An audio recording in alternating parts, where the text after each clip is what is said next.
Nursing ഡയറക്ടറിന്റെ പുതിയൊരു വീഡിയോയിലേക്ക് ഏവർക്കും സ്വാഗതം.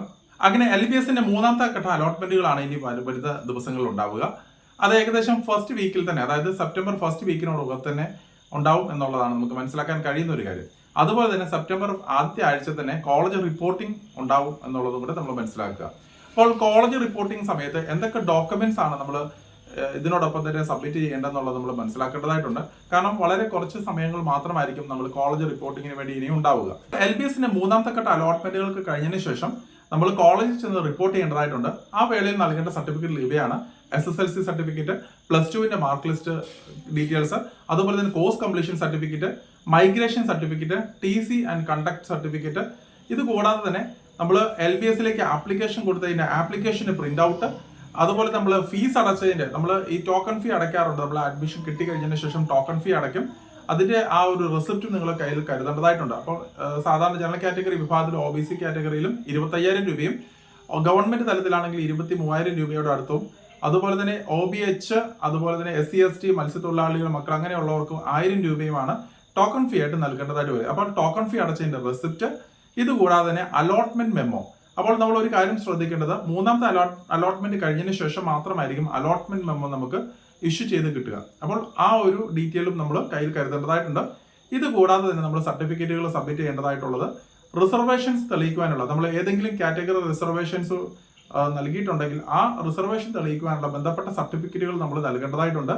ഇപ്പോൾ ഉദാഹരണമായിട്ട് SC ST കാറ്റഗറിയിലാണെങ്കിൽ കമ്മ്യൂണിറ്റി സർട്ടിഫിക്കറ്റ്, അതുപോലെ തന്നെ OBC കാറ്റഗറിയിലാണെന്നുണ്ടെങ്കിൽ നോൺ ക്രീമി ലെയർ സർട്ടിഫിക്കറ്റ്, അതുപോലെ തന്നെ ഏതെങ്കിലും ക്രിസ്ത്യൻ മുസ്ലിം സ്റ്റുഡൻസിന് മൈനോറിറ്റി ക്വോട്ടയിലാണ് അഡ്മിഷൻ എടുത്തിരിക്കുന്നതെങ്കിൽ മൈനോറിറ്റി സർട്ടിഫിക്കറ്റുകൾ നിങ്ങൾ ഹാജരാക്കേണ്ടതായിട്ടുണ്ട്. OEC കാറ്റഗറിയിൽ ഈ പറയുന്ന ഗ്രാന്റുകൾ ലഭിക്കുന്ന, അല്ലെങ്കിൽ എഡ്യൂക്കേഷൻ ഫിനാൻഷ്യൽ കൺസെഷൻസ്, അതായത് ഫിനാൻഷ്യൽ കൺസെഷൻസ് ലഭിക്കുന്ന കാറ്റഗറികൾക്കെല്ലാം തന്നെ ഇൻകം സർട്ടിഫിക്കറ്റുകൾ നമ്മൾ ഹാജരാക്കേണ്ടതായിട്ടുണ്ട്.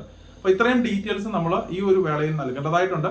ഇത് കൂടാതെ തന്നെ LBSൽ നമ്മൾ നേറ്റിവിറ്റി സർട്ടിഫിക്കറ്റുകൾ നമ്മൾ ഹാജരാക്കേണ്ടതായിട്ടുണ്ട്. അപ്പോൾ നേറ്റിവിറ്റി സർട്ടിഫിക്കറ്റിന് പകരം നിങ്ങൾ ബർത്ത് സർട്ടിഫിക്കറ്റ് ആണ് നൽകിയിരിക്കുന്നതെങ്കിൽ തീർച്ചയായിട്ടും ബർത്ത് സർട്ടിഫിക്കറ്റിന്റെ ഒരു കോപ്പിയും കൂടെ നിങ്ങൾ കരുതാനായിട്ട് ശ്രദ്ധിക്കുക.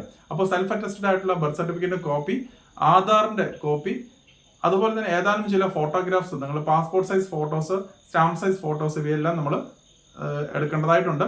അപ്പോൾ പാസ്പോർട്ട് സൈസ് ഫോട്ടോസ് നമ്മൾ എടുക്കുമ്പോൾ പ്രത്യേകം ശ്രദ്ധിക്കുക, ഇതിനകത്ത് ഏതാനും ചില ഫോട്ടോസ്, ഏകദേശം ഒരു 5ഓളം വരുന്ന ഫോട്ടോസ്, പേരും ഡേറ്റ് ഓഫ് ബർത്തും കൂടെ മെൻഷൻ ചെയ്തിരിക്കുന്ന ആയിരിക്കണം. അത് നിങ്ങൾ കോളേജുമായിട്ട് ബന്ധപ്പെട്ട് ചോദിച്ചു കഴിഞ്ഞാൽ അവർ ക്ലിയർ ആയിട്ട് അവർ പറഞ്ഞു തരുന്നതുമായിരിക്കും. അപ്പോൾ അതിന്റെ കാര്യം വ്യക്തമായിട്ട് മനസ്സിലാക്കിയിട്ട് മാത്രം നിങ്ങൾ കോളേജിൽ റിപ്പോർട്ട് ചെയ്യാനായിട്ട് ശ്രദ്ധിക്കുക. ഇതുകൂടാതെ ഇതോടൊപ്പം നമ്മൾ സബ്മിറ്റ് ചെയ്യേണ്ട 2 മെഡിക്കൽ ഡോക്യുമെന്റ്സ് ആണ്. ഒന്ന്, ഹെപ്പറ്റൈറ്റിസ് B വാക്സിനേഷന്റെ സർട്ടിഫിക്കറ്റുകൾ. അപ്പോൾ വാക്സിനേഷൻ സർട്ടിഫിക്കറ്റ് പലരും തെറ്റിദ്ധരിച്ചിട്ടുണ്ട്. അപ്പോൾ നമ്മളിവിടെ പ്രത്യേകം ശ്രദ്ധിക്കേണ്ടത്, മറ്റുള്ള വാക്സിനേഷൻസ് എടുക്കുന്നതുകൊണ്ട് തടസ്സമൊന്നുമില്ല, പക്ഷേ ഇവിടെ ഹെപ്പറ്റൈറ്റിസ് B വാക്സിനേഷൻ സർട്ടിഫിക്കറ്റുകൾ നിർബന്ധമായിട്ടും നൽകേണ്ടതായിട്ടുണ്ട്. അപ്പോൾ ഒരു കാര്യം പല കുട്ടികളും ചോദിക്കുന്നുണ്ട്, കുഞ്ഞുനാളിൽ എടുത്ത ഹെപ്പറ്റൈറ്റിസ് B വാക്സിനേഷൻ സർട്ടിഫിക്കറ്റ് ആണോ നൽകേണ്ടതെന്ന്.